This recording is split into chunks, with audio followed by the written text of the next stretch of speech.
Okay, next kita nak buat dia punya apa dia panggil function lah. Dia punya function untuk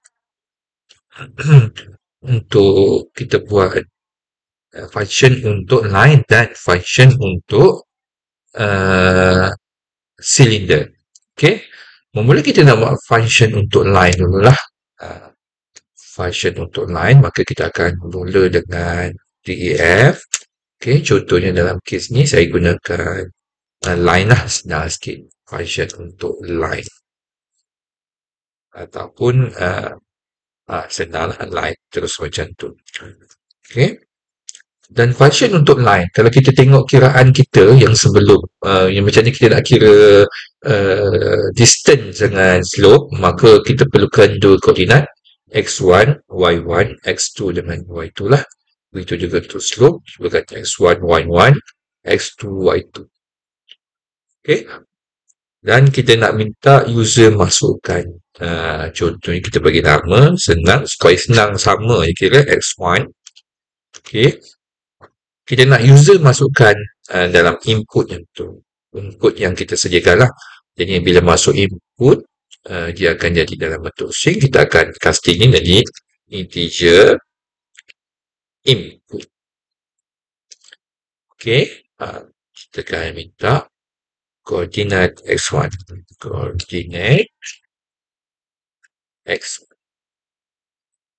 Okay. Berikutnya kita minta koordinat y1. Okay. int input koordinat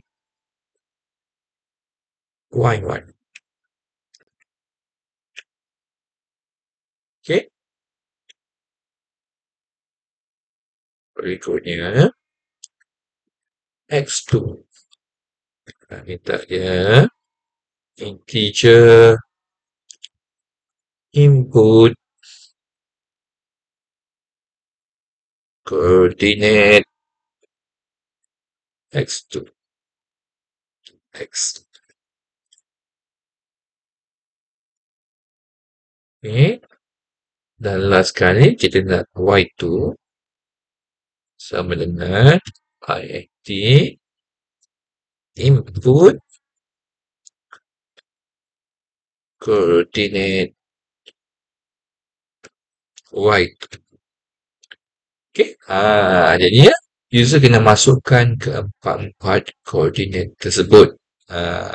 Dan once kita nak guna koordinat tersebut, kita bila user dah masukkan, kita simpan dia dalam kes ni saya simpan dalam bentuk tuple lah. Koordinat what? Koordinat koordinat 1. Okay. Saya simpan dia dalam bentuk tuple x1 y1. Manakala koordinat 2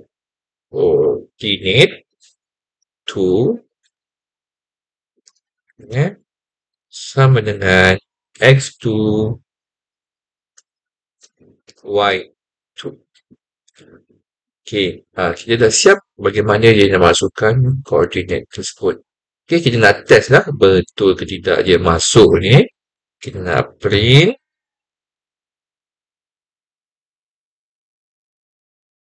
untuk testing koordinat y. Okay. Ini y. Di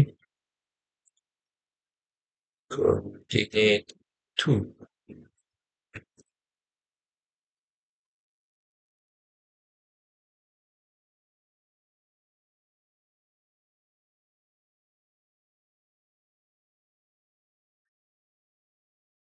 Okay, kita dah nak test. Jadi untuk yang ini, maka kita akan panggil dia punya function lah. Nak panggil function dekat mana? Panggil function dekat dia punya dia punya apa benda ni kat bawah ni tadi, dekat pas ni. Untuk choice satu adalah line. Maka kita akan panggil dia punya function. Apa nama function tadi? Line. Macam ni nak panggil, kita akan panggil line parenthesis. Itu sahaja. Okey, saya nak cuba dia. Okey, contohnya saya nak masukkan apa benda ni, nombor 1 line. Okey, koordinat Y contohnya 3, 2, 8, 10 ni contoh koordinat 1, 3, 2, 1, 8, 10. Maka dia akan tulislah koordinat 1, 3, 2, koordinat 2, 8, 10. Tak dapatlah, betul lah dia boleh masuk ke dalam kita punya sistem tersebut. Dia dah masuk dalam kita punya line punya definition ataupun line punya function. Untuk video berikutnya kita akan tengok bagaimana kita nak buat function yang lagi satu adalah function untuk silinder.